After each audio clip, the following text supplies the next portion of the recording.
누가복음 5장 1절부터 11절까지 말씀입니다. 다 같이 일어나서 우리 교독하도록 하겠습니다. 무리가 몰려와서 하나님의 말씀을 들을새 예수는 게네사렛 호숫가에 서서 호숫가에 배 두 척이 있는 것을 보시니 어부들은 배에서 나와서 그물을 치는 예수께서 한 배에 오르시니 그 배는 시몬의 배라 육지에서 조금 떼기를 정하시고 앉으사 배에서 무리를 가르치시더니 말씀을 마치시고 시몬에게 이르시되 깊은 데로 가서 그물을 내려 고기를 잡으라. 시몬이 대답하여 이르되 선생님 우리들이 밤이 새도록 수고하였으되 잡은 것이 없지만은 말씀에 의지하여 내가 그물을 내리이다 하고 그렇게 하니 고기를 잡은 것이 심이 많아 그물이 찢어지는지라. 이에 다른 배에 있는 동무들에게 손짓하여 와서 도와달라 하니 그들이 와서 두 배의 채움에 잠기게 되었더라. 시몬 베드로가 이를 보고 예수의 무릎 아래에 엎드려 이르되 주여 나를 떠나소서 나는 죄인이로소이다 하니 이는 자기 및 자기와 함께 있는 모든 사람이 고기 잡힌 것으로 말미암아 놀라고 세베대의 아들로서 시몬의 동업자인 야고보와 요한도 놀랐습니다. 예수께서 시몬에게 이르시되 무서워하지 말라. 이제부로는 내가 사람을 취하리라 하시니 같이 봉독하죠. 그들이 배들을 육지에 대고 모든 것을 버려두고 예수를 따르니라. 아멘. 저는 이 누가복음 큐티를 하면서 제가 80년대 이스라엘, 터키, 또 그 바무섬, 또 그리스 이렇게 한번 성지 순례를 간 적이 있습니다. 87년도인가 그렇습니다. 그때 이스라엘에서 저를 우리들을 안내해 주신 분이 히브리 대학에서 박사학위를 공부하고 있던 신학교 교수님이셨습니다. 그래서 이분의 인도함으로 이렇게 그 이스라엘을 쭉 이렇게 답사할 수 있는 그런 축복을 가졌죠. 그런데 정말 인상 깊었던 것은 예루살렘입니다. 예루살렘 또 이 갈릴리 지역. 제가 그 밟았던 곳곳이 눈에 지금도 선하게 다가오고 있습니다. 특별히 그 당시는 아주 내추럴했습니다. 몇 년 전에 우리 성도님들 모시고 이스라엘 갔더니 그 장소에 위에 교회 건물을 짓고 또 무슨 세멘트로 막 이렇게 하고 그래서 참 전 서운했어요. 80년대 내추럴했던 것이 더 많은 상상을 하게 해주시고 많은 그 은혜를 받게 해줬는데 거기다 막 터치를 하고 나니까 얼마나 제 마음이 아팠는지 몰라요. 그렇지만 안 보는 것보다 보는 게 좋습니다. 우리가 갈 수 없다면 못 갑니다. 그런데 성지를 갈 수 있는데 안 가실 필요는 없습니다.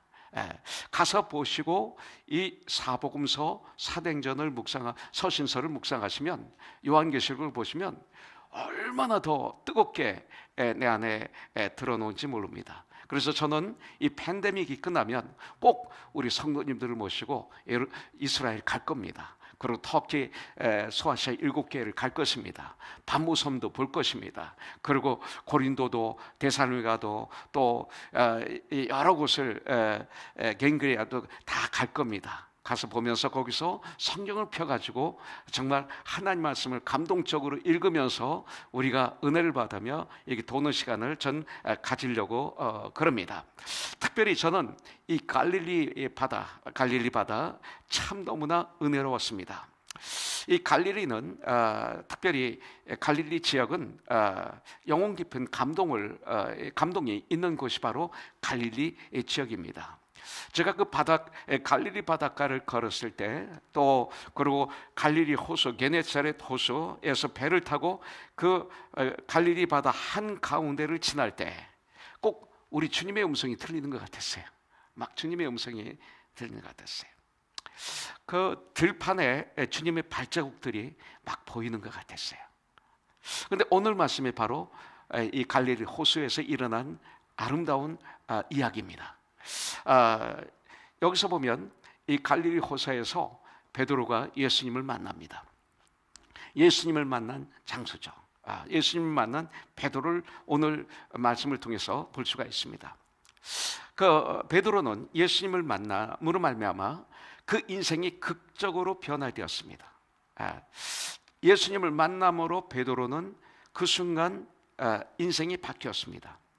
저와 여러분들은 누구를 만나느냐가 아주 중요합니다. 그 누구를 만나느냐에 따라서 우리 인생은 바뀌는 거 아시죠, 여러분들? 그래서 만남은 아주 축복도 되고 이 잘못된 만남은 저주도 됩니다. 그래서 이 만남이 아주 중요하죠. 좋은 만남, 건강한 만남으로 관계를 가졌다면 이 관계를 여러분들 절대 함부로 뺏기지 마세요. 그게 제일 큰 재산 중에 하나입니다. 자주 말하지만 예수님과의 만남이죠. 관계 절대 뺏기면 안 돼요. 주 안에서의 또 만남이 있어요. 아름답게 건강하게 만난 만남. 바울과 디모데, 실라, 누가, 브리스길라, 아굴라, 베베, 이 만남 평생 같이 가죠. 지나고 나면 이게 재산입니다. 그들은 그 만남을 통해서 인생이 바뀌었습니다. 베드로는 예수님을 만남으로 말미암아 엄청난 변화가 일어났습니다. 오늘 말씀을 받는 가운데 바로 나에게 찾아오신, 베드로에게 찾아오신 예수님이지만 나에게 찾아오신 예수님을 뜨겁게 체험하는 이 시간이 되길 주님의 이름으로 축복합니다. 믿음은 지식이 아닙니다. 믿음은 지식이 아닙니다. 지식으로 아무리 많이 하나님을 알아도 그건 믿음이 아닙니다. 믿음은 우리의 삶을 완전히 바꾸어 놓는 능력이 됩니다. 그러나 내가 아는 거는 능력도 될 수 있지만 그것 때문에 망칠 수도 있습니다. 그렇기 때문에 믿음이라는 것은 그 삶을 바꿔놓는다. 이게 믿음이에요. 그러니까 여러분들이 우리가 어떤 믿음을 가졌냐에 따라서 우리 삶을 바꿔버립니다. 그 믿음이. 참 중요한 겁니다. 믿음은 우리의 삶을 바꿀 만큼 너무 중요한 것입니다. 그렇기 때문에 주님을 믿는 믿음은 정말 진리에 대한 체험으로 들어가게 되는 거죠. 예수님을 믿음으로 말미암아 체험이 일어나게 돼요. 예수님, 그 어떤 진리, 길이신 진리신 생명이신 이런 체험입니다. 우리가 하나님을 지식적으로만 알고 있다면 사실은 아무 소용이 없습니다. 여러분들 그 아는 것만 가지고는 힘이 아닙니다. 아는 게 힘이다, 아닙니다. 아는 건 아직 힘이 아닙니다. 왜냐하면 귀신들도 예수님을 알았어요. 귀신이 예수님을 알았어요. 근데 그 다음에 중요합니다. 우리가 하나님을 알고 나면, 예수님을 알고 나면 예수님을 체험해야 됩니다. 체험해야 됩니다. 진정한 믿음은 뭡니까? 살아계신 예수님을 체험하는 것을 믿음이다, 이렇게 얘기하고 있습니다. 이렇게 믿음을 정의 내릴 수가 있어요. 근데 시편 34편 8절에 보니까 아주 재미난 말이 있어요. 여기서 보면 너희는 여호와의 선하심을 맛보아 알지어다. 맛을 보라 이거예요. 맛을 보아서 알라, 이런 말이 있어요. 그에게 피하는 자는 복이 있도다. 이렇게 맛있다, 맛을 보아 알라. 육적인 맛 있죠. 그런데 영적으로도 있어요. 예수 믿는 맛을 우리가 아는가 이거예요. 정말로 예수님을 믿는 맛을, 그 맛있는 그 맛을 알고 있는가? 많은 사람들이 모르더라고요. 교회는 나오지만 모르더라고요.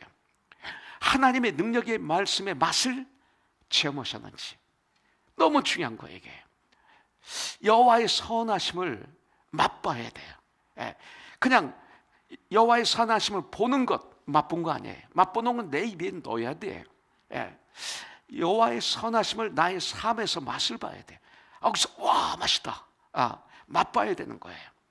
그래서 우리가 정말로 육신적인 맛도 있지만 동시에 영적인 맛, 구원의 맛, 정말 구원받았을 때 얼마나 인생이 맛있는지 몰라요. 은혜의 맛, 하나님의 은혜가 임하면 인생이 맛있어요. 맛있어요. 여러분들, 또 하나님의 말씀의 맛, 하나님의 말씀은 꿀송이보다 달다, 맛있다, 그래요. 야, 하나님 말씀 너무 맛있다. 이게 잘못된 말이 아니에요. 성경이 나와요. 여러분들, 하나님 말씀을 이 팬데믹 기간에 많이 읽으실 거예요. 묵상하실 거예요. 그 맛을 알아야 돼요. 그냥 묵상만 하고 끝나고 2번 읽었다, 10번 읽었다로 끝나면 안 돼요. 아는 거로 끝나요. 근데 맛을 봐야 돼요. 정말 맛있다, 맛을 봐야 돼요. 기도하고 응답받는 맛을 우리가 체험해야 돼요. 여러분들, 그래서 이것을 바로 오늘 우리가 체험한다면 우리들의 인생은, 우리들의 삶은 놀라운 역사가 그 순간부터 일어나는 거예요. 이것이 없으면 놀라운 역사는 일어나지 않습니다. 베드로는 예수님을 만났어요. 예. 그래서 맛있는 인생의 시작이 되는 거예요. 여러분들, 베드로는 전문이 뭐냐면 고기를 잡는 거예요. 물고기를 잡는 게 어부가 전문 직업이에요. 그리고 이 사업을 크게 했던 것을 볼 수가 있어요.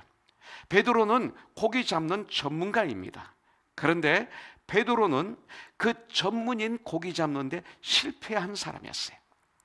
5절에 보니까 시몬이 대답하여 이르되 선생님, 우리들이 밤이 새도록 수고하였으되 잡은 것이 없지만은, 이렇게 말씀하고 있어요.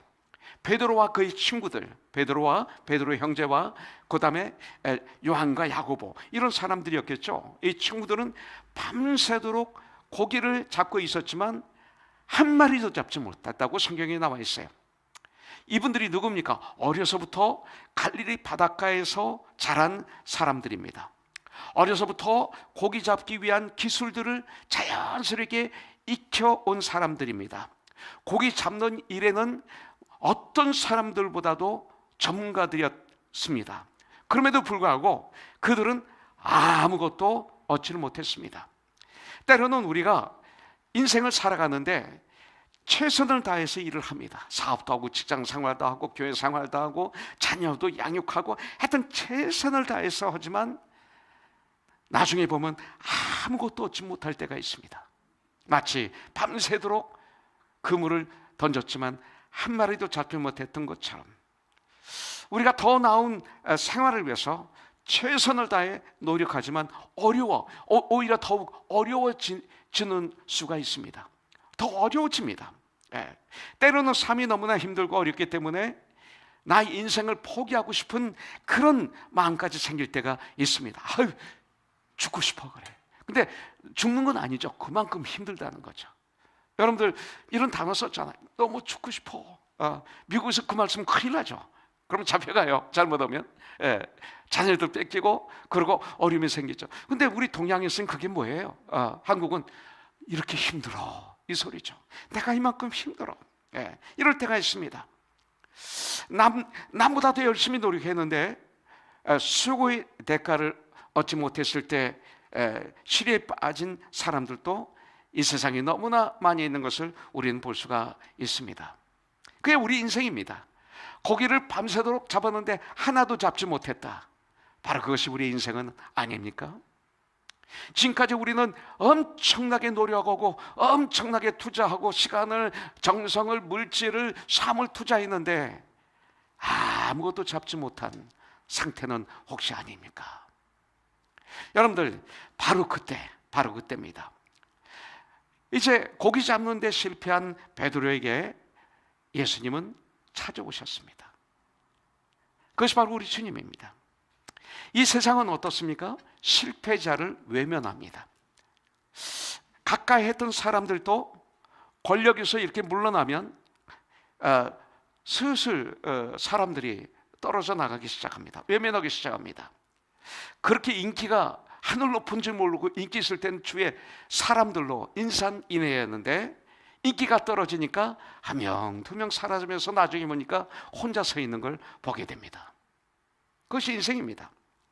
사업이 잘 될 땐 그렇게 많은 사람들이 친구라고 몰려왔는데 사업이 망하고 나니까 다 떠나버립니다. 그것이 세상입니다. 그런데 재미있는 것은 여러분들, 하나님이시지만 인간의 몸을 입고 이 세상에 오신 우리 주 예수님은 여러분들 누구에게 오십니까? 바로 그런 사람들에게 찾아오십니다.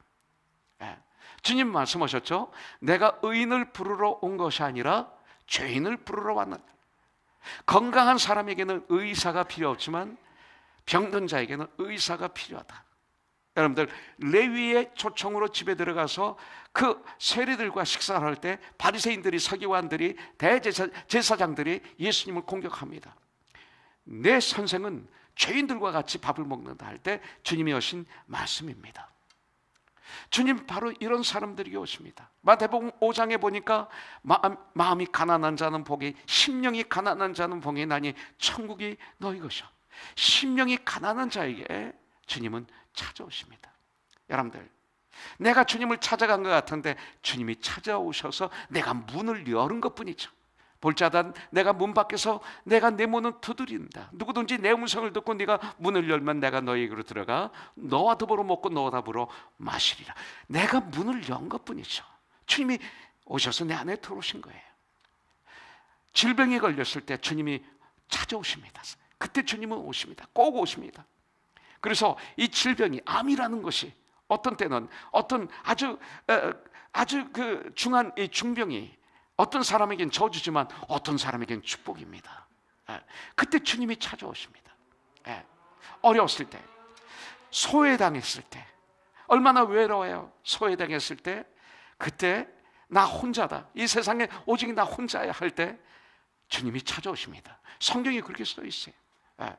여러분들, 그 기적과 표적을 일으켰을 때 그 이스라엘 백성들은 예수님을 자기의 왕으로 세우려고 합니다. 그때 어떻게 하십니까? 제자들을 먼저 보내시고 그리고 그들을 떠나서 외로운 곳에 가셔서 하나님 아버지와 대화하셨다, 기도하셨다 말하고 있어요.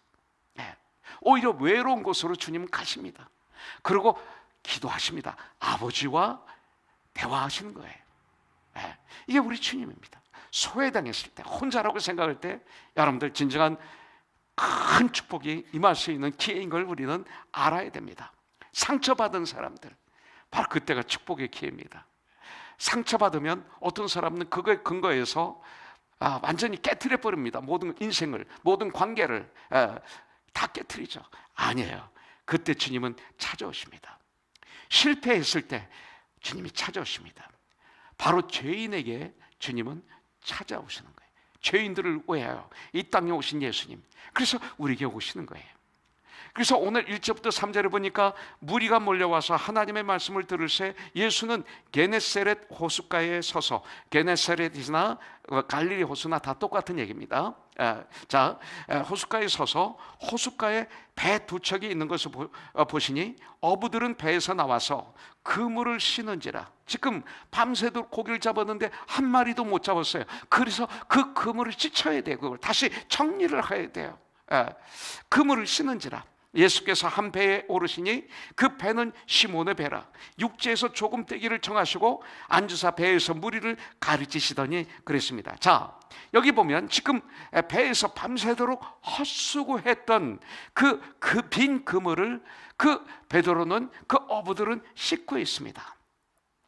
한번 생각해 보십시오.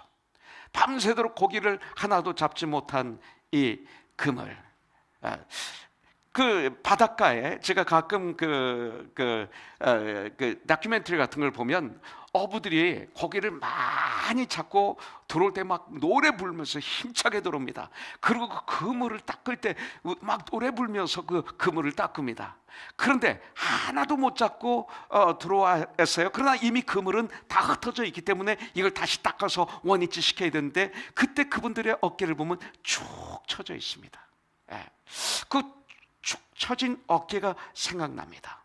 여러분들, 이것은 바로 빈 그물을 씻고 있는 그들의 모습은 어떤 모습입니까? 바로 이 세상에 살고 있는 거기의 사람들, 이렇게 빈 그물을 씻다가 이 땅을 떠나지는 않을까요? 여러분들, 그런데 그때 주님께서 그들에게 오셔서 무리들에게 말씀을 전하십니다. 그리고 우연인지 계획이신지는 모르지만 베드로의 배에 올라오십니다. 올라오신 거예요. 베드로가 초청한 게 아니라 올라오셨어요. 참 감사한 것은 베드로가 그 올라오심을 허락했다는 것입니다. 이것이 바로 은혜였죠.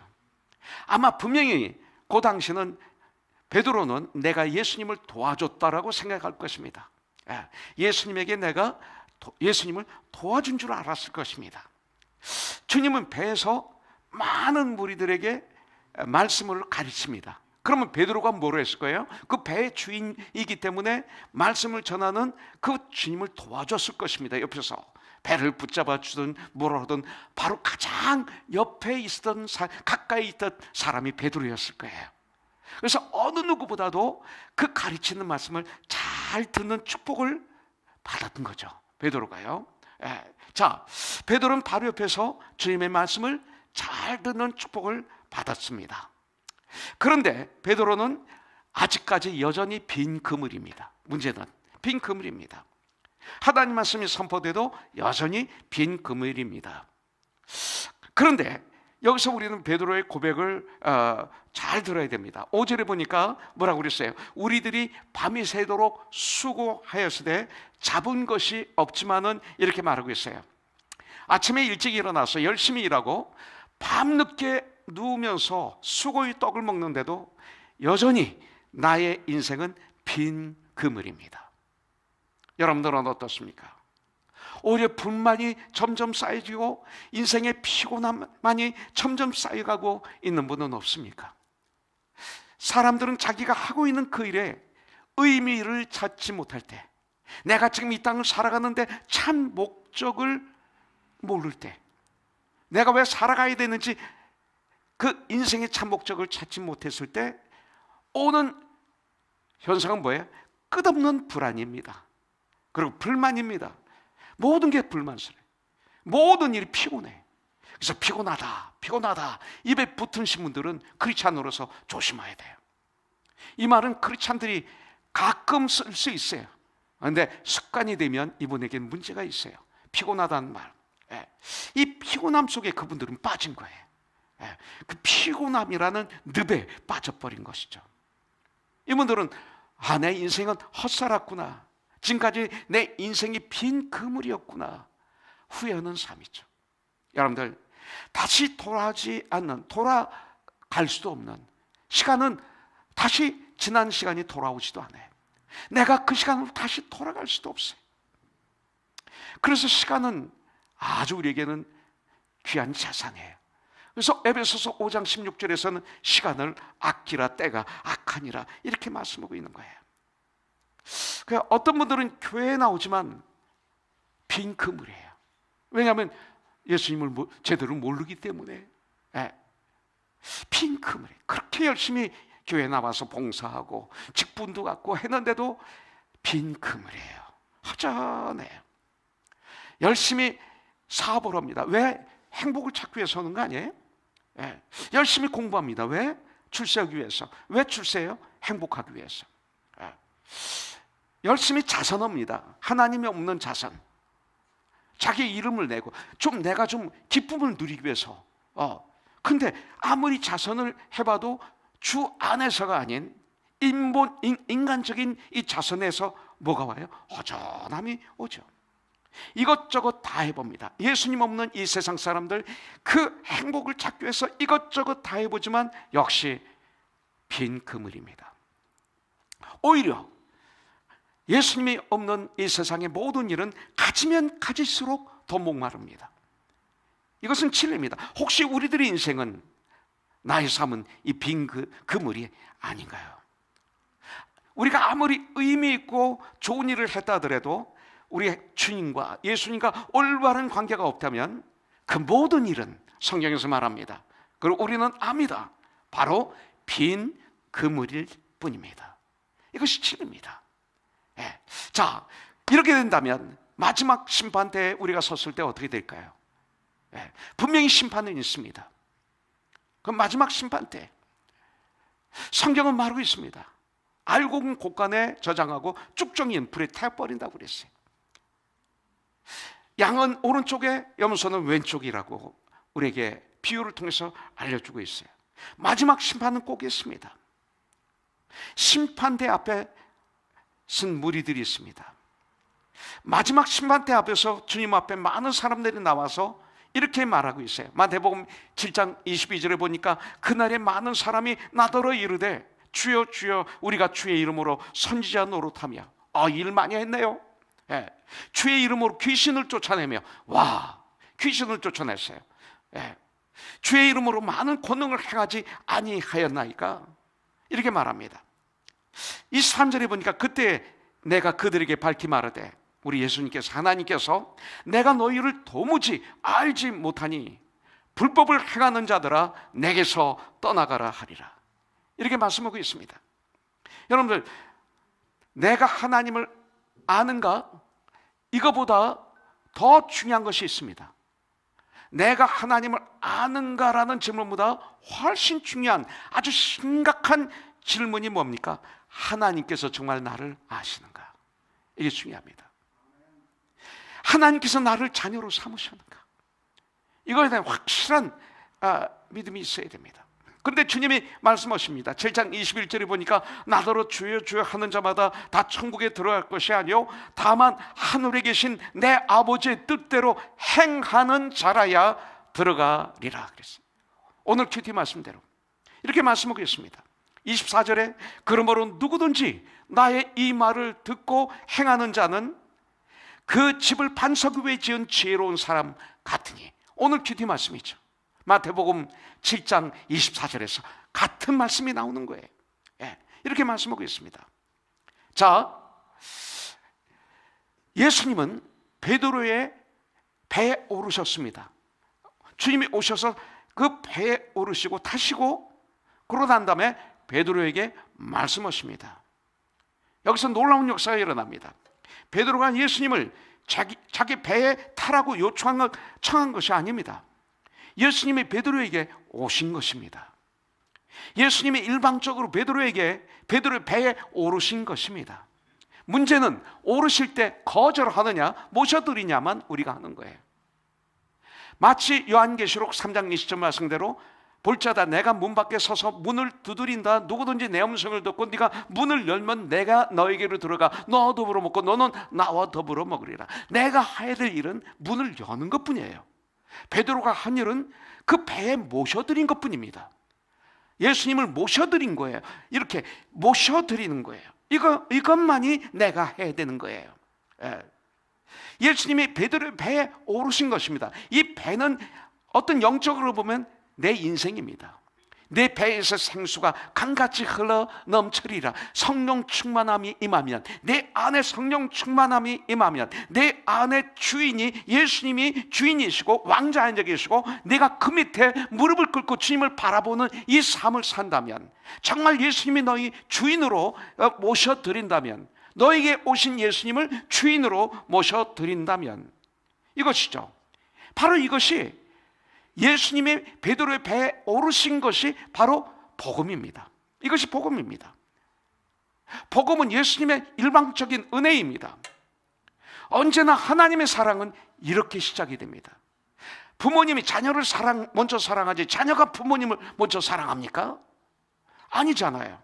그래서 자녀와 부모 사이를, 하나님과 자녀들의 사이를 은근하게 보여주시는 것이 우리 이 세상에서의 가족입니다. 여러분들, 우리가 하나님을 사랑한 것이 아닙니다. 하나님이 우리를 먼저 사랑하셨어요. 이것이 복음입니다. 삭개오를 보십시오. 여러분들, 누가복음 19장에 보니까 삭개오는 키가 아주 작아요. 그래서 예수님이 거기를 지나가신다는 말씀을 듣고, 그리고 들어가서 주님을 보려고 그러는데 너무 사람이 많아서 키가 작아서 예수님을 볼 수가 없어요. 그러니까 그 뽕나무로 올라갑니다. 뽕나무 올라가서 주님을 이렇게 그냥 구경하던 거죠. 예수님은 그냥 구경하기 위해서 뽕나무 올라간 거예요. 그런데 그것을 지나가시던 예수님이 그 뽕나무 위에 앉아있는 삭개오를 보십니다. 그 삭개오를 향해서 5절에 보니까 예수께서 그곳에 이르사 쳐다보시고 이르시되 삭개오야, 상상도 못하던 일이에요. 삭개오야, 빨리 내려오라. 내가 오늘 내 집에 유하여야 하겠다. 이렇게 먼저 찾아오신 거예요. 삭개오가 할 일은 뭐예요? 그 초청에 응하기만 하면 되는 거예요. 그래서 응할 뿐만 아니라 자기가 손해보게 한 것은 몇 배로 갚을 것이고 뭐 할 것이고 엄청난 회개를 합니다. 놀라운 축복이 일어나는 걸 볼 수가 있어요. 예수님이 삭개오를 만난 것입니다. 그리고 그 집에 들어가셨습니다. 일방적인 은혜입니다. 이것이 바로 복음입니다. 하나님은 사람들에게 그렇게 다가오신 거예요. 저에게도 그렇게 오셨어요. 여러분들에게도 그렇게 오셨을 거예요. 여러분들, 우리가 예수님을 찾은 것이 아니라 주님이 우리를 찾아오신 것이죠. 얼마나 큰 은혜인지. 그래서 나 같은 죄인 살리신 주 은혜 놀라와 우리가 찬양하지 않을 수가 없어요. 로마서 5장 8절에 보니까 우리가 아직 죄인 되었을 때 그리스도께서 우리를 위하여 죽으심으로 하나님께서 우리에게 대한 자기의 사랑을 확증하셨느니라 그랬어요. 예수님께서 밤새도록 한 마리도 못 잡은 그들, 이게 뭐예요? 그들이 실패한 인생이다 이거예요. 우리 실패한 인생. 그래서 실패하고 실망으로 가득 차 있고 지쳐 있는 그들에게, 그 인생에게 찾아오셨다 이거죠. 주님은 그들과 함께 배에 오르신 것입니다. 그리고 주님이 그들과 함께 하심으로 놀라운 변화가 일어난 것입니다. 주님은 실패한 그들을 찾아오신 것입니다. 가만히 보세요. 밤새도록 고기를 잡을 때는 그들뿐이었습니다. 한마디로 말씀드려서 실패할 때는 그들뿐이었습니다. 이거예요. 잘 들으세요. 실패할 때는 그들뿐이었습니다. 이 얘기는 뭡니까? 내가 어떤 일을 할 때 나 혼자 우리끼리 하면 실패한다 이거예요. 빈 그물이에요. 이번에는 예수님께서 그들과 함께 하셨습니다. 자, 그러면 어떤 일이 일어나요? 그들끼리여서는 실패했습니다. 그런데 이제는 주님이 찾아오셔서 주님을 모셔드렸습니다. 이제 어떤 일이 일어났습니까? 나의 인생의 참 승리를 원한다면 나의 삶이 하나님으로 가득 차게 해야 돼. 예수님으로 충만하게 해야 돼. 예수님으로, 말씀으로 충만하게 해야 돼. 기도로 충만하게 해야 돼. 이것을 성령 충만함이라고 그래요. 이렇게 해야 돼요. 베드로가 어부였을 때 그 배는, 베드로의 배는 자기 사업의 터전이었습니다. 그러나 베드로가 그 배를 예수님께서 사용하시도록 했을 때, 여러분들, 예수님은 베드로의 사업의 터전을 사역의 발판으로 삼으신 거죠. 쓰신 거죠. 얼마나 큰 축복인지 모릅니다. 주님부터 쓰임받았다. 이 차를 쓰임받았다. 요새 농구 좋아하시는 분들, 그 제일 유명한 사람이 누구야? 시카고 불스? 누구죠? 마이클 조단. 마이클 조단 그 신발을 하나 탁 받으면 돈 많이 받죠. 그 신발. 그런데 그거 받으면 뭐 견디지 못할 거예요. 입어놓고 가면 악수하고 나면 며칠 안 닦을 거예요. 정말 그럴 거예요. 그럼 그분이 사인해주면 이게 다 돈이에요. 이렇게 됩니다. 그분이 와서 앉았던 자리, BTS가 식당 가서 앉았던 자리를 보관했다고 그러더라고요. LA 어떤 식당. 여기는 BTS가 앉았던 자리. 아무것도 아닌데 그렇더라고요. 롱비치에 가서 한번 치킨을 먹었는데 미국의 대통령, 그 흑인 대통령이 누구죠? 오바마 대통령이 와서 식사한 자리에 그 테이블이 저거라고 가르쳐 주시더라고요. 그 집이 유명하더라고요. 이분이 와서 한 번 밥을 먹었는데 언어더라고요. 여러분들, 베드로의 배가 예수님이 인간이 아니에요. 그들은 어느 날 인기가 사라지고 어느 날 이름도 기억도 잘 못할 거예요. 저도 지금 이름을 잘 기억 못해요. 이상하게 성경 이름은 잘 기억하는데 그분들 이름은 잘 기억을 빨리 잊어버리는 것 같아요, 제가. 그래서 제 아내한테 항상 핀잔을 받아요. 철 아빠는 성경 외에는 기억하는 게 별로 없어. 다행히 성경이 들어가서 다행이죠. 제가 목사지만 집에 가면 아주 핀잔 많이 받습니다. 가끔 실수가 많아요. 참 부족한 저를 하나님 이렇게 목사를 쓰시는데 얼마나 감사한지 몰라요. 베드로의 배를 하늘과 땅의 권세를 가지신 예수님께서 사용하신 거예요. 사역의 발판이 된 거예요. 우리들의 사업은 언제나 하나님을 위해서 사용되어야 될 준비가 되어 있어야 돼요. 언어 중에 언어예요. 언어 중에 언어예요. 이번에 팬데믹 기간에 우리 현주 집사가 우리 사역자들, 또 우리 찬양팀들, 반주팀들 다 백신을 특별하게 합법적으로 다 해줬어요. 그때 백신 못 맞을 때 남은 것은 아마 그 현주 집사가 이것을 마음대로 할 수 있는 합법적인 권한을 가졌을 때 남으면 우리 찬양팀, 그래서 우리가 그때 너무 두려워 떨고 있을 때 찬양팀이 담대하게 여기 서서 찬양을 할 수가 있고 예배를 드릴 수가 있고 그 오디오, 비디오 저 주일학교 선생님들 다 맡게 해줬어요. 근데 가만히 보니까 나도 기쁘고 나도 감사했지만 현주 자매가 굉장히 기뻐하더라고요. 착각이었나? 네, 너무 기뻐하더라고요. 쓰임받은 기쁨은요 이루 말할 수가 없어요. 네, 바로 그런 거죠. 여러분들, 주님께서 내가 너를 사용하기를 원한다고 하실 때 나의 삶을 즉시 내놓으십시오. 절대 손해 아닙니다. 주님께 영광 올려드렸습니까? 그래서 내가 손해보고 내가 희생했습니까? 보세요, 그 영광은 내 것이 됩니다. 결국은 우리가 사업을 성공해서 얼마나 일합니까? 희생합니까? 그런데 이것은 진짜 희생이죠. 하나님께서는 하나님의 백성이 성도가 드리는 모든 것, 성도가 있는 그 장소를 거룩하게 하십니다. 오늘 이 시간 우리는 이 자리에 있습니다. 그 복을 내려주시길 원합니다. 여러분들 잘 들으세요. 만일 나의 모든 삶을 하나님께 드린다면, 나의 모든 삶을 하나님께 드린다면 나의 삶의 모든 것에 우리 주님은 복을 내려주실 것입니다. 잘 들으세요. 나의 삶의 한 부분만 하나님께 드린다면 하나님은 그 한 부분에 의해서만 복을 내려주실 겁니다. 성경은 이렇게 말씀하고 있어요.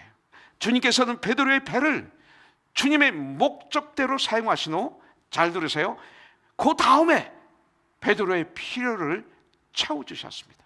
이것이 주님이 하시는 방법입니다. 주님 말씀에 한번 순종해 보십시오. 놀라운 역사가 일어납니다. 그래서 마태복음 6장 33절에서는 먼저 그 나라와 그 의를 구하라, 그리하면 이 모든 것을 너에게 더하시리라, 성령이 이렇게 말씀하시고 있는 거예요. 배에 오르셔서 많은 무리들을 가르치시다가 이제 베드로에게 퍼스널리 말씀하십니다. 4절에 보니까 깊은 데로 가서 그물을 내려 고기를 잡으라 말씀하셨습니다. 그런데 문제는 뭡니까? 이 말씀에 베드로가 순종했다는 것입니다. 이게 보통 일이 아닙니다. 여러분들, 지금까지 베드로는 바로 옆에서 주님의 많은 무리들을 가르치는 말씀을 들었습니다. 이 말씀에 능력이 있거든요. 그러나 그 말씀을 자기에게 주는 직접적인 말씀으로 아직까지는 듣지를 못했습니다. 아무리 훌륭한 말씀을 해도 아직 베드로의 영혼을 바꿀 수가 없었습니다. 그런데 이제 주님은 베드로에게 직접 말씀하시는 거예요. 중요합니다. 베드로에게 직접 말씀하십니다. 4절에 말씀을 마치시고 시몬에게 이르시되 깊은 데로 가서 그물을 내려 고기를 잡으라, 직접 말씀하셨습니다.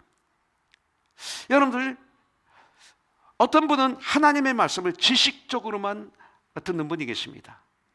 예배를 통해서, 하나님 말씀을 통해서 자기 지식을 넓히기를 원하는 분들이 있습니다. 어떤 분들은 예배를 드리고 교회 생활하고 성경을 읽으면서 인생을 사는 정보를 얻기 위해서 다니는 분들도 있습니다.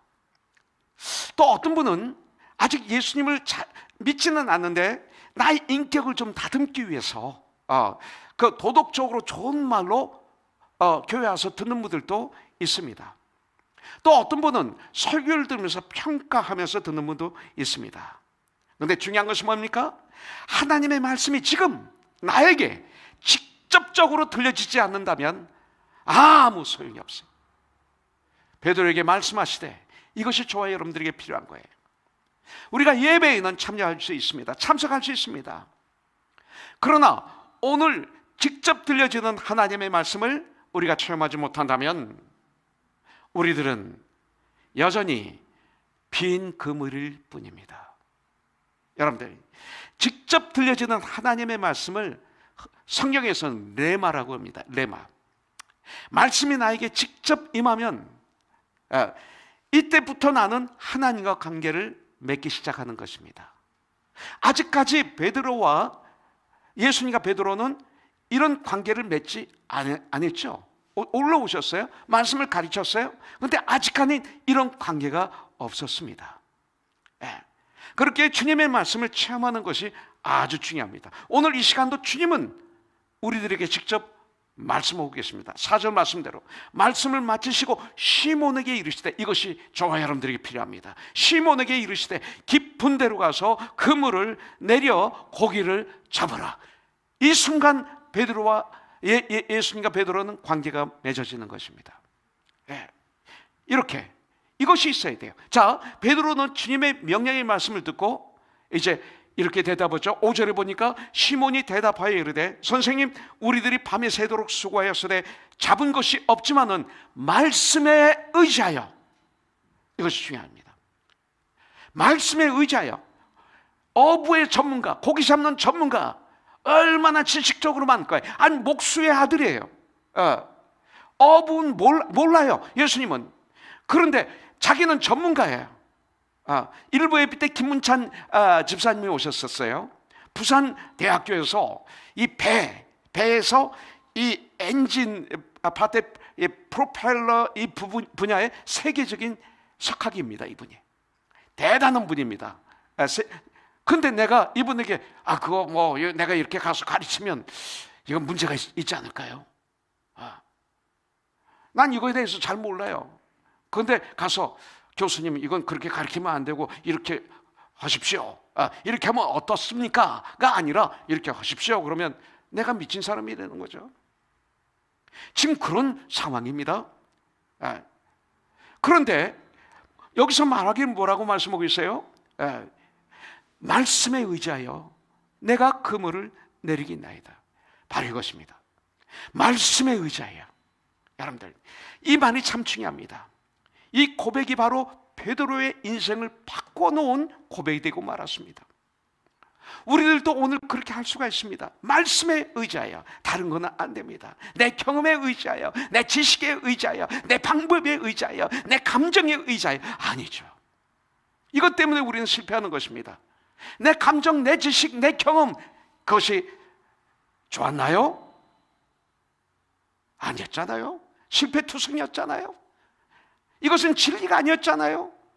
여러분들, 베드로는 갈릴리 호수의 최고의 전문가였습니다. 그리고 깊은 데에 그물을 던져라. 깊은 데 고기 없습니다.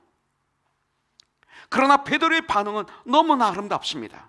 베드로는 논쟁하지 않았습니다. 자신의 경험, 자신의 능력, 자신의 지식을 내세우지 않았습니다. 하나님 앞에서는. 그리고 자신의 감정에 따라 행동하지도 않았습니다.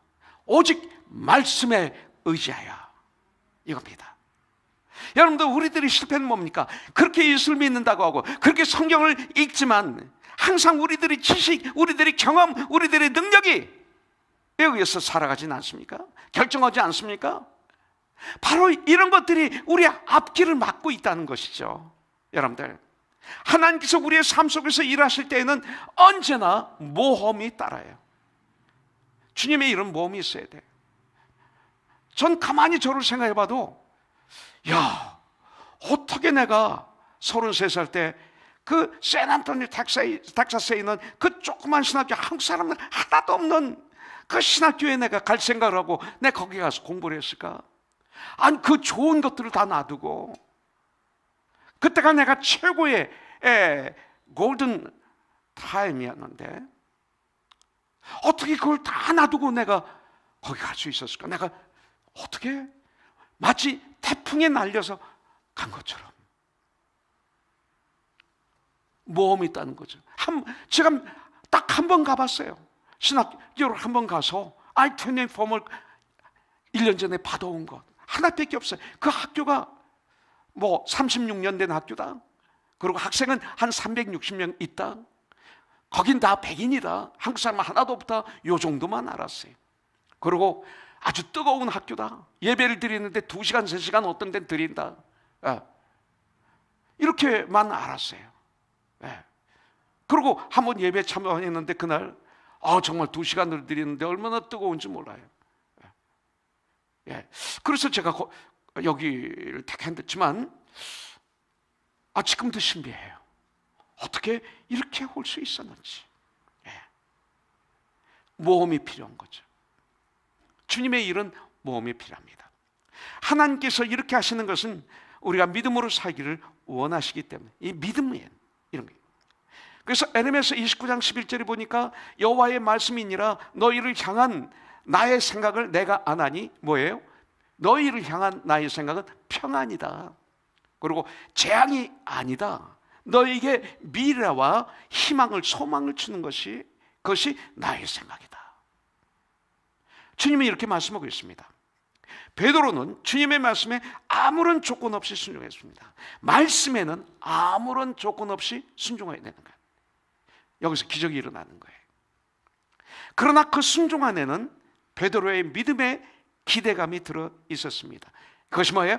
말씀에 의지하여 라는 의미는 뭐예요? 말씀에 의지하여, 이 말의 뜻은 자신의 모든 생각을 비우고, 이 소리죠. 나의 모든 생각을 비우고 주님의 능력에 의존하겠다는 결단, 이것이 말씀에 의지하여, 이 소리죠.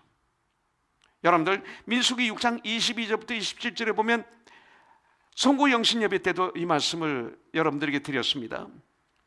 여호와께서 모세에게 말씀하여 이르시되 아론과 그의 아들들에게 말하여 이르기를 너희는 이스라엘 자손을 위하여 이렇게 축복하여 이르되 여호와는 내게 복을 주시고 너를 지키시기를 원하며, 하나님이 우리에게 향하신 뜻이에요. 우리에게 복을 주시고 우리를 지키시기를 원하세요. 25절 여호와는 그의 얼굴을 내게 비추사 은혜 베푸시기를 원하고, 하나님이 우리에게 원하시는 거예요. 이걸 여러분들 자녀에게 해주세요. 26절 여호와는 그의 얼굴을 내게로 향하여 드사 평강 주시기를 원하노라 할지니라 하라. 그들은 이같이 내 이름으로 이스라엘 자손에게 축복할지니 내가 그들에게 복을 주리라, 이렇게 말씀하고 있습니다. 성경에는 하나님의 복을 간절히 사모하라고 말씀하고 있습니다. 하나님의 복을 사모하는 것은, 축복을 사모하는 것은 성도의 권리입니다. 이건 기복신앙이라고 하지 마십시오. 우리는 복을 누릴 수 있는 권리가 있습니다. 우리들은 하나님의 말씀에 의지해서 하나님이 나에게 향하신 역사하심과 하나님이 우리에게 주시는 행복을, 하나님이 우리에게 주신 축복을 기대하는 것, 성도의 마땅한 권리입니다. 이것이 필요합니다. 저와 여러분들 혹시 삶이 힘들고 인생이 막막할 때가 있을 거예요. 분명히 있을 거예요. 지금까지는 내 인생에 빈 그물이었어요. 밤새도록 일했지만, 지금까지 열심히 일했지만 지금 정말로 자세히 나를 들여다보니까 빈 그물이에요. 빈 그물이에요. 여러분들, 우리들의 인생을 이제 다시 never give up, 절대 포기하지 않고 우리의 인생의 이 배가 우리 인생입니다. 인생의 배에 그동안은 베드로 친구들만 있었어요. 그런데 이제는 주님을 모시고 다시 시작하는 거예요. 이것이 예수를 믿는 출발입니다. 정말로 우리들이 정말 맡기고 따르는 대로 주님께서 모든 일에 각각 우리들에게 맞게끔 알맞게 역사하실 줄 저는 분명히 믿습니다. 난 이것을 체험했어요.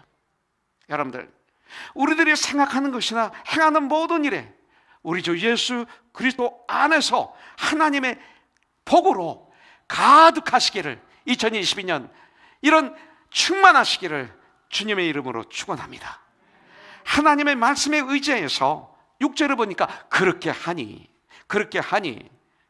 이거예요. 하나님의 말씀에 의지해서 그렇게 하니 하나님의 기적을 일으키셨습니다. 그물이 찢어질 정도로 많은 고기를 잡았어요. 여러분들, 얼마나 많이 잡혔는지 주위 친구들에게 도움을 청합니다. 그래서 2배에 채우니까 이 2배가 잠겨질 정도로 많이 잡았어요. 평생 이런 일이 없었어요.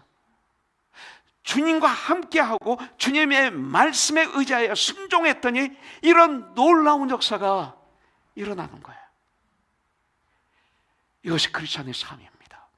여러분들, 베드로는 평생 갈릴리 바다에서 고기잡이를 한 사람입니다.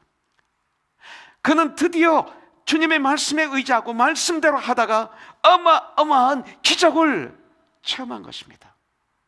처음으로 이런 엄청난 역사가 일어난 거예요. 그물이 찢어져요.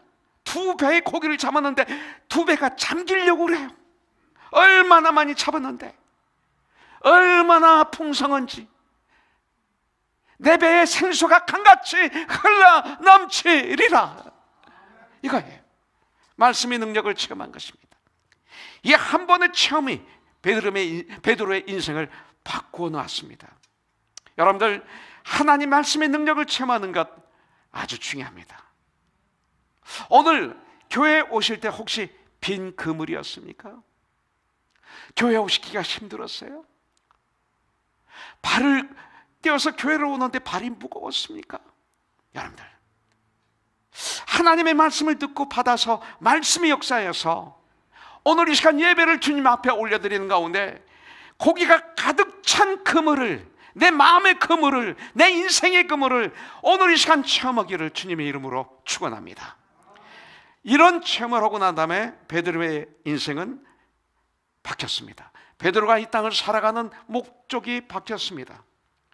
주님의 말씀에 순종하여 깊은 데로 가서 그물을 내렸다가 어마어마한 기적을 체험한 베드로는 그때부터 그의 인생은 완전히 바뀌었습니다. 여러분들, 베드로는 주님 앞에 무릎을 꿇었습니다. 그 순간 8절에 보니까 주여 나를 떠나소서, 나는 죄인입니다. 나는 죄인이로소이다 그랬습니다. 예. 신앙 고백을 합니다. 이때 주님은 베드로에게 말씀하시죠. 10절에 무서워하지 말라. 이제 후로는 네가 사람을 취하리라. 와, 이 말씀 앞에 그는 모든 것을 버려두고 예수님을 따릅니다. 여러분들, 예수님의 제자가 된 것입니다. 과거에 제가 은혜를 받고 나니까 세상 노래도 부르는 크리스천들이 많이 있어야 돼요. 근데 저에게는 아무리 노래를 불러도, 아무리 세상 노래를 불러도 저에게는 아무 감동이 없고 아무 행복도 없어요. 그런데 나 같은 죄인 살리신 주 은혜 놀라와. 나 이제 왔으니 또 인내하신 구세주여, 제가 좋아했던 찬송들, 평화로다, 하늘 위에서 내려오네,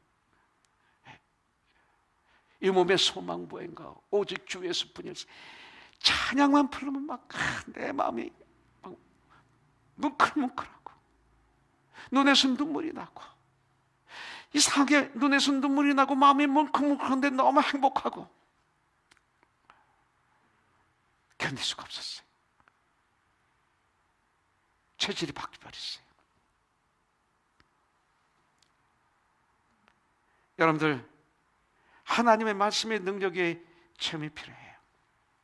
이것이 있어야 돼요. 모든 걸 버려두고 예수님을 따랐다. 전 이해가 돼요. 예수님의 제자가 된 것입니다. 특별히 오늘 본문에 나타난 베드로의 변화를 볼 수가 있죠. 첫째는 선생이여 랍비어 하던 베드로가 뭐라고 합니까? 주여로 바뀝니다. 그의 인생은 예수님의 선생이었습니다. 그런데 8절에서 보니까 주여라는 호칭으로 바뀝니다. 호칭의 변화는 아주 중요합니다. 어떤 나이 많은 분이 학교에서 가르쳤어요. 그때는 선생님이라고 해요, 학생이. 그리고 그분이 회사를 운영해서 사장이 돼서 그 회사의 직원으로 들어갔어요. 그러면 사장님이라고 불러요. 그런데 그분의 아들하고 결혼했어요. 그러면 아버님으로 바뀌어요. 바로 이게 호칭입니다. 호칭은 관계를 말합니다. 놀라운 기적을 체험한 베드로는 예수님을 그냥 선생님 랍비어에서 주여로 바뀝니다. 이제 예수님은 베드로의 영원한 주인이 되신 것입니다. 여러분들, 예수님이 진정 내 삶에, 나의 안에, 내 심장에 주인이십니까? 정말로 예수님을 진심으로 나의 주인이십니다, My Lord라고 할 수 있습니까? 그러면 복 있는 사람이에요. 그리고 베드로는 철저히 해결을 했습니다. 나를 떠나소서 나는 죄인이로소이다. 회개의 축복을 누렸어요. 기적을 본 베드로가 기뻐한 것이 아니라 두려워했습니다. 그리고 8절에 주여 나를 떠나소서 나는 죄인이로소이다. I'm a sinful man 라고 고백합니다. 여러분들, 진정한 변화는 자신의 죄성을 보는 겁니다. 내가 변화됐습니까?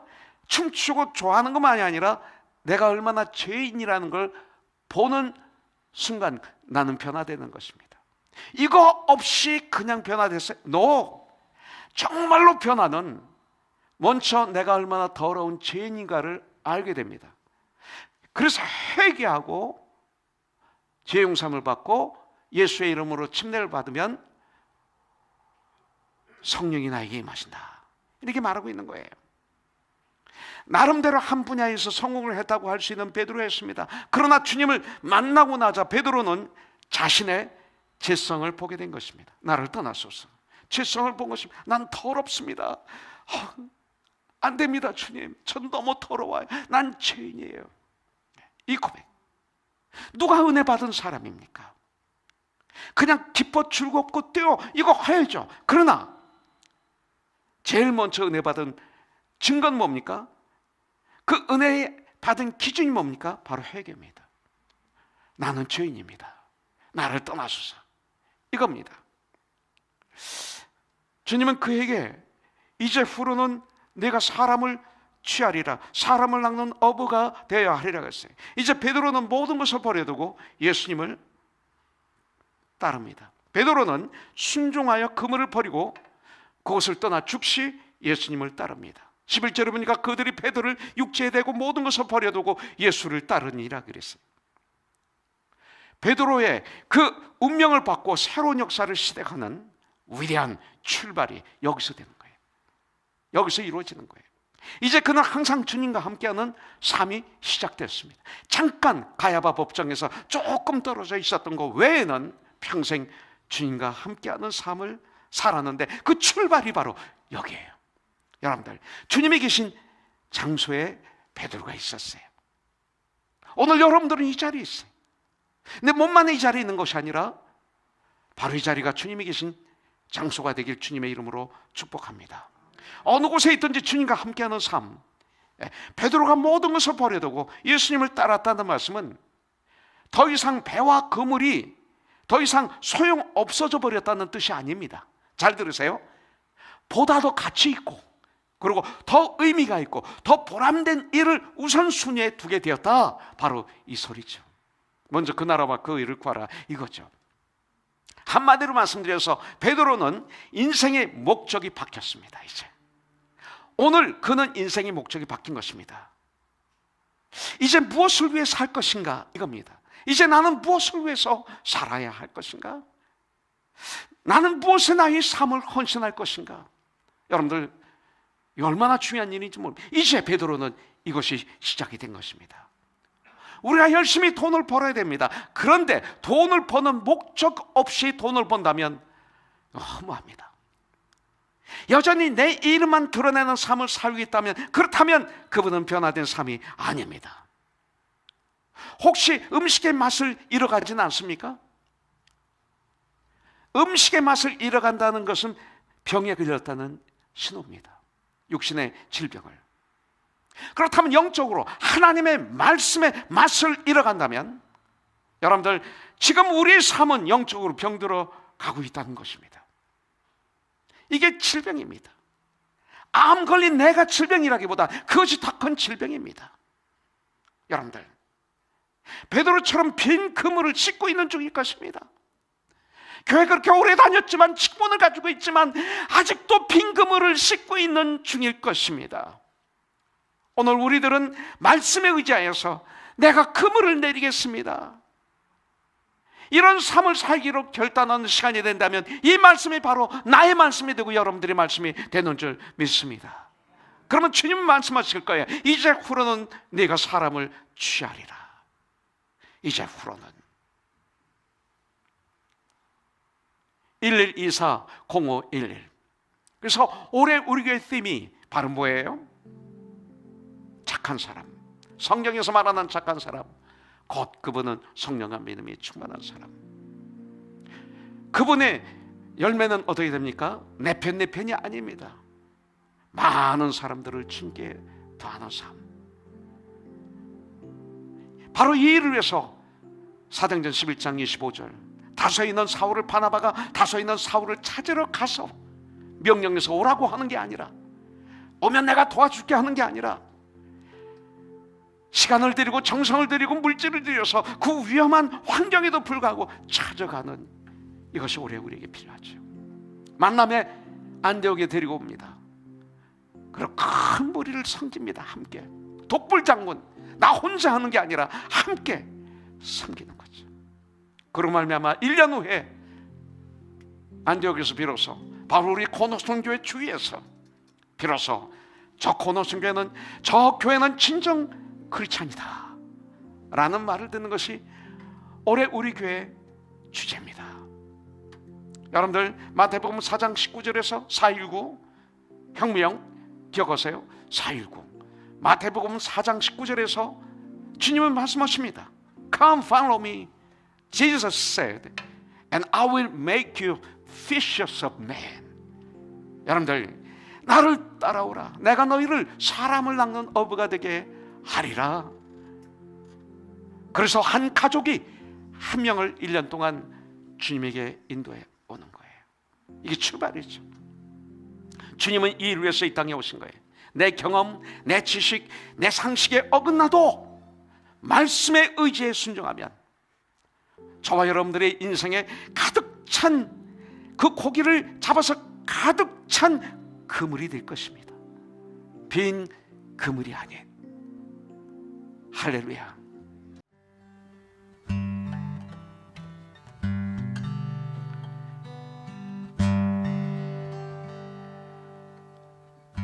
어느 날 난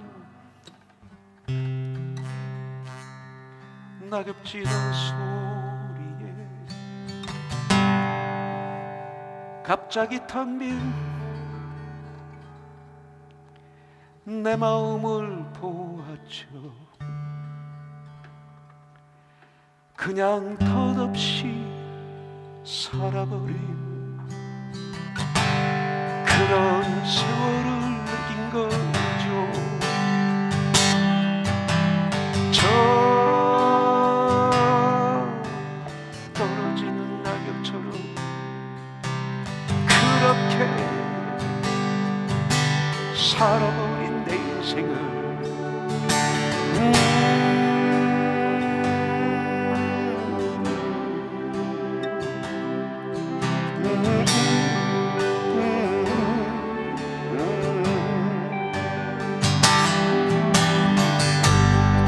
잃어버린 것이 아닐까, 잊어버린 것이 아닐까, 흘려버린 세월을 찾을 수만 있다면 얼마나 좋을까, 좋을까.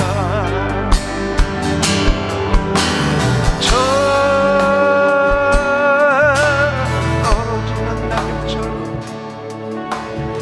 그렇게 살아버린 내 인생을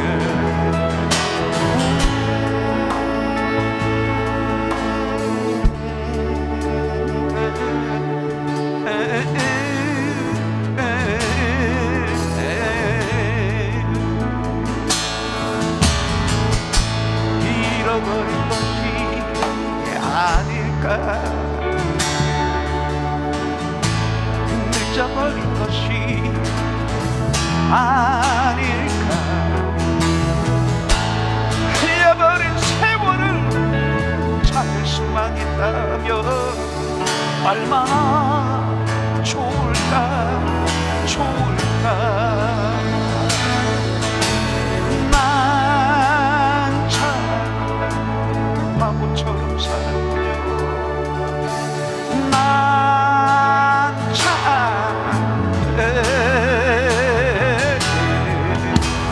난 참 바보처럼 살았군요.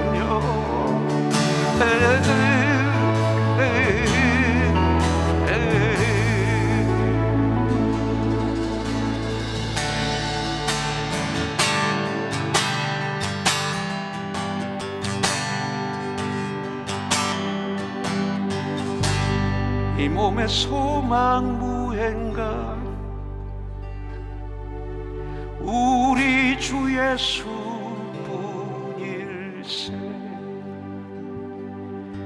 우리 주 예수밖에는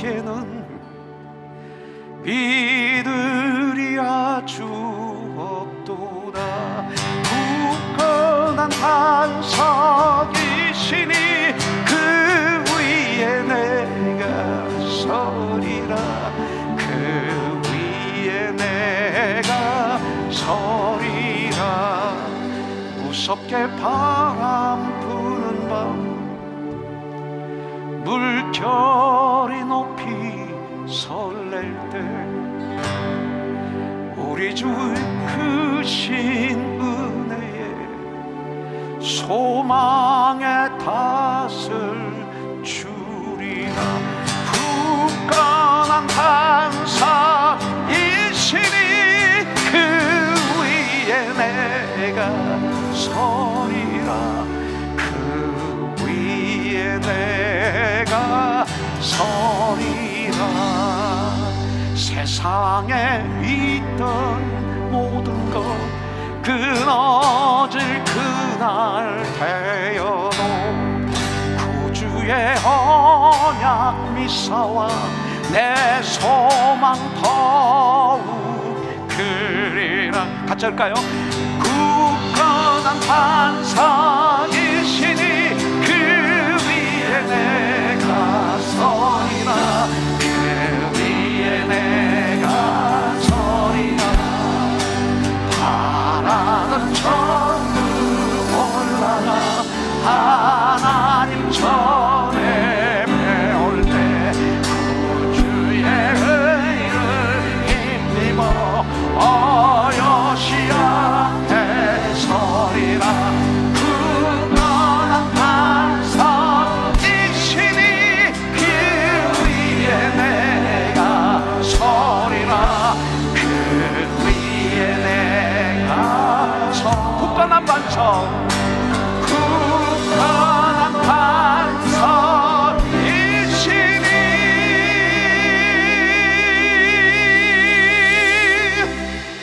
그 위에 내가 서리라. 그 위에 내가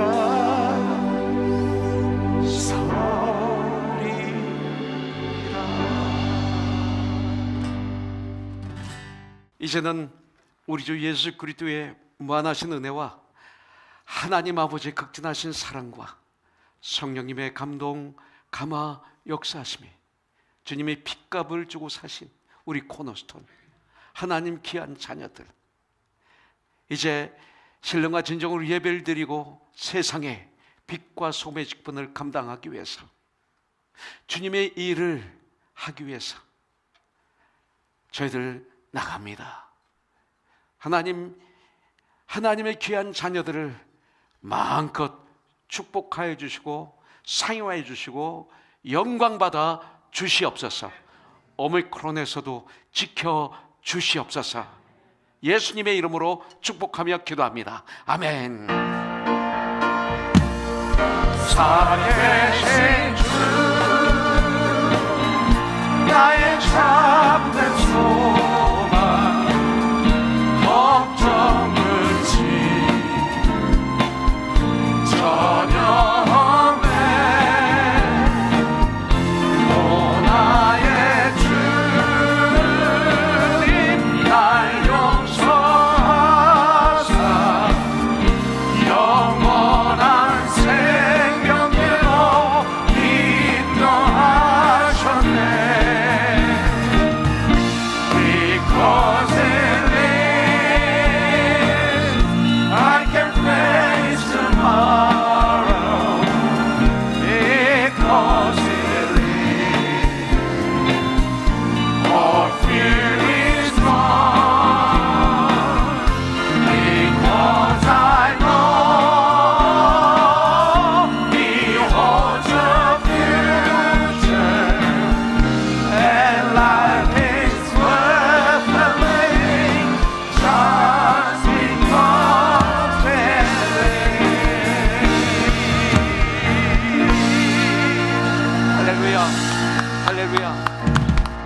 승리하십시오. 축복합니다.